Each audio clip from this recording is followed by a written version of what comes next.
नमस्कार, एक बार फिर स्वागत है आपका उल्लेख न्यूज में। आइए देखिए हमारे साथ देश और दुनिया की ताज़ा खबरें। कौन सी पार्टी संभालेगी सत्ता? उल्लेख न्यूज सहारनपुर के ब्यूरो चीफ ने की श्री 1008 अंतर्राष्ट्रीय महामंडलेश्वर साध्वी सविता जमुना दास से खास बातचीत। आइए जानते हैं क्या कहा। नमस्कार, उल्लेख न्यूज में आपका स्वागत है। मैं हूं निशांत गुप्ता। आज हम आए हैं साध्वी सविता जमुना दास जी के पास। आइए उनसे कुछ जो भाजपा का जो आजकल जो चुनाव चल रहा है उस बारे में कुछ चर्चा करते हैं और पूछते हैं, उन्होंने टिकट की भी लाइन में जो दौड़ लगाई थी, उनका टिकट भी नहीं हुआ, क्या कारण रहे और क्या चीजें रही। आइए उनसे बात करते हैं और वार्ता कराते हैं और जानते हैं इस बारे में। जी तो राधे राधे माता जी। जय श्री कृष्ण। महाराज जी, उल्लेख न्यूज में आपका स्वागत है। फर्स्ट टाइम उल्लेख न्यूज में आपसे बातचीत हो रही है। पहले तो मैं ये जानना चाहूंगा कि आप टिकट की दौड़ में थे और टिकट किसी कारण नहीं हो पाया, क्या कारण रहे वो टिकटों का आपका? देखिए, पार्टी का अपना ही एक डिसीजन होता है और कोई तो कारण रहा होगा, ये कह दीजिए परमात्मा की इच्छा है। अच्छा, जैसा कि अभी लगातार जो चल रहा है कि भाजपा का जो है समर्थन जो है, महिलाएं भी जो है सपा में जा रही हैं, उसमें क्या कहना चाहेंगे आप? देखिए, चंद अगर लोग जा रहे थे भाजपा से, अगर सपा में जा रही हैं चंद महिलाएं, तो उसको आप संपूर्ण महिलाओं में नहीं गिन सकते, ठीक है ना। हम इस बारे में कुछ कहना पसंद नहीं करेंगे, क्योंकि जितने भी समझदार होंगे तो वो व्यक्ति अपनी सुरक्षा को भी देखेंगे और देश की उन्नति को भी देखेंगे। अच्छा, जैसे एक चीज और है महाराज जी की उसमें पता लगा है कि कल एक मीटिंग हुई है जिसमें सारे ब्राह्मण समाज ने सपा को वोट देने की बात की है और उन्हें अपना समर्थन दिया है, उस बारे में आप क्या कहेंगे? देखिए, इस बारे में मैं अनभिज्ञ हूँ, अभी मैंने ऐसी कोई न्यूज़ पढ़ी नहीं है, तो इसलिए मैं इस बारे में कोई टीका टिप्पणी तो करूँगी नहीं। लेकिन इतना जरूर कहूँगी कि हम सनातनी हैं, कट्टर हिंदू हैं। जो सनातन धर्म की रक्षा करता है, हमें दामन उसका पकड़ना चाहिए। क्या अच्छा लगता है राम दिगंबरियों के ऊपर जो क्या भूल गए हैं लोग बाग? क्या वो ब्राह्मण भूल गए हैं कि जब उन लोगों ने राम दिगंबरियों के ऊपर गोलियां चलवा दी थी, राम जी का मंदिर? अरे, जब सनातन धर्म की ही कोई रक्षा नहीं कर सकता है तो हमें और किसी को समर्थन क्यों देना चाहिए? उन लोगों को देना चाहिए जो धर्म की पताका तक फहराने नहीं देते। उन लोगों को देना चाहिए कि जब ये हमारे शिवरात्रि आती हैं और या फिर हमारा सावन का महीना चलता है, तो उस महीने में जो घंटे घड़ियाल उनके पुलिस वाले पकड़ के बैठ जाते हैं, शुक्रवार को घंटा नहीं बजाना चाहिए, क्या उन लोगों को देना चाहिए समर्थन? ये तो मैं एक चीज और कहना चाहूंगा आपसे कि अभी जैसे ब्राह्मण समाज ने ये कहा है कि हमने जो हमारा जो है योगी जी जो द्वारा ब्राह्मण समाजों का पूरा शोषण किया जा रहा है, ना ही किसी पंडित को सैलरी दी जा रही है, ना ही कुछ हो रहा है, इसीलिए वो ये कह रहे हैं कि योगी जी जो है वो एक ब्राह्मण नहीं, वो एक क्षत्रिय हैं, जो ब्राह्मण समाज का नहीं देख रहे हैं, वो और आदमियों का देख रहे हैं। उसमें क्या कहेंगे आप उनका? देखिए, ये तो उनकी मानसिकता के ऊपर निर्भर करता है, लेकिन हम तो पूर्णतः एक ही बात, गोलियां बौछार करते हैं। क्या वो पंडितों को छोड़ देते हैं क्या? मुझे बताइए, किस पंडितों को वो छोड़ देते हैं?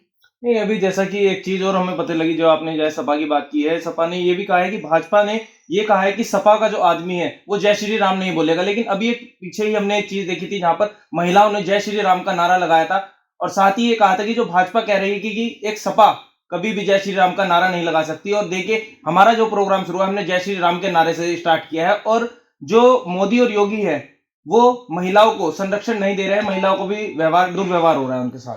आप स्वयं से दिग्गज हैं, आप लोग सभी देख सकते हैं, आपको अंतर करना आता है, आप बुद्धिजीवी प्राणी हैं। आप ये बताइए, क्या ये सत्य है? अरे, पहले तो अखिलेश यादव, पहले आप देखिए, अपने घर के मंदिर में भी कभी पूजा नहीं करते, उनका तो भगवान के ऊपर विश्वास ही नहीं था, हैं? जो यात्राओं को भी शिवरात्रि, जब ये सावन की यात्राओं में जो हमारे जितने भी भाई होते थे कांवड़ियों को, उनके साथ में क्या है उनका विचार है, आप खुद देखिए। उनके ऊपर धर्माचार्यों के ऊपर भी लाठी मार्च कर दिया गया था। और जब शुक्रवार के दिन यदि कभी भी ऐसा हुआ कि आपने घंटे बजा दिए, घड़ियाल बजा दिए, भजन कीर्तन, तो वो लाउड स्पीकर भी बंद करा देते थे आपके।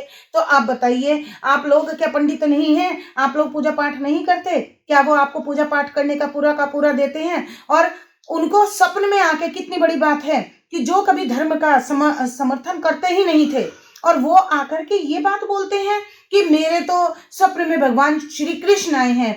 अरे, उन्होंने कहा है सत्ता कि तुम जीतोगे। मुझे आज एक बात बताइए, जो कभी पूजा नहीं किए, कभी राम जी के जो अनुयायी हैं उनके ऊपर इतना कुठाराघात करते हैं, उनके ऊपर अत्याचार करते हैं। और जब चुनावी प्रक्रिया आई है और उन्हें दिखाई दिया कि जनता सजग हो रही है, अपने जो कर्तव्यों के ऊपर और अपने अधिकारों के प्रति सचेत हो रही है, तो उन्होंने बरसाती मेंढक की तरह चुनावी समय में ये प्रचारित करना शुरू कर दिया है कि जय श्री राम। पहले तो वो बोलते ही नहीं थे, ये सत्य बात है।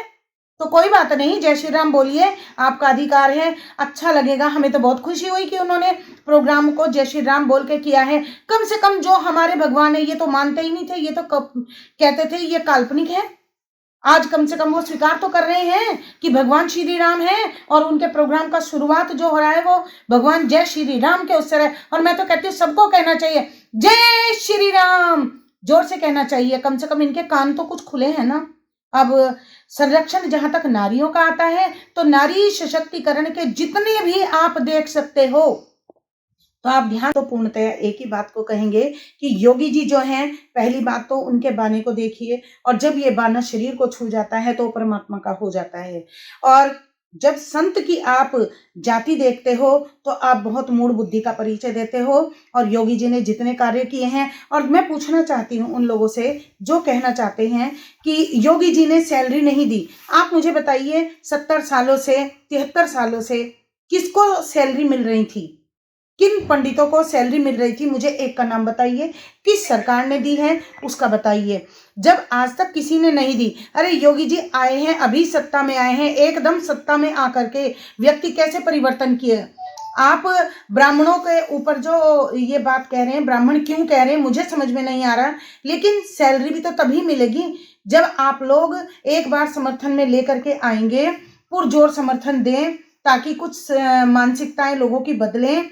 नहीं तो क्या उन लोगों को आप समर्थन देंगे? आजम खान जैसे जो बहू बेटियों के ऊपर, या भूमाफिया हैं जो, ये लोग जो इतना दंगा फसाद करते हैं, धर्म के ऊपर आपके इतनी आपत्ति करते हैं, आपकी माताओं बहनों को उठा लेते हैं, लव जिहाद करते हैं, धर्मांतरण करते हैं, इन लोगों के ऊपर इतना विश्वास है आप लोगों को। सनातन धर्म आप कैसे कह सकते हो? क्या भूल गए हो? पुराना समय भूल गए? अभी जब शाहीन बाग के बाद में यहाँ पर दिल्ली में कांड हुआ था, तो अंकित शर्मा को भूल गए हो आप कि चाकुओं से उन मुसलमानों ने गोद दिया था? और सपा क्या है? सपा तो पूरी ही मुसलमानों को समर्पित पार्टी है। तो ये भी ध्यान रखना चाहिए। हम नहीं जानते उन्होंने किस मानसिकता के वशीभूत होकर के और ऐसा कहा है। और जहाँ तक योगी जी का सवाल है, योगी जी देश और धर्म के प्रति हमेशा से थे, हैं और रहेंगे भी। नहीं, ब्राह्मणों को तो ये कहना है कि केवल वो जो है योगी जी जो है वो अपने साधुओं को देख रहे हैं, ब्राह्मणों को नहीं देख रहे हैं। नहीं, आप एक बात बताइए, किस साधु को सैलरी प्राप्त हुई है? हमें आज तक सैलरी नहीं हुआ है। पश्चिमी उत्तर प्रदेश में अखाड़ा राम दिगंबर से साध्वी सविता जमुना दास अकेली यहाँ पर साध्वी है। आप मुझे बताइए, मुझे आज तक कोई सैलरी किसी भी सरकारों के द्वारा नहीं मिली और योगी जी ने नहीं दी। मैं कैसे कह दूं कि वो साधुओं को दे रहे हैं? बताइए मुझे क्या मिल गया?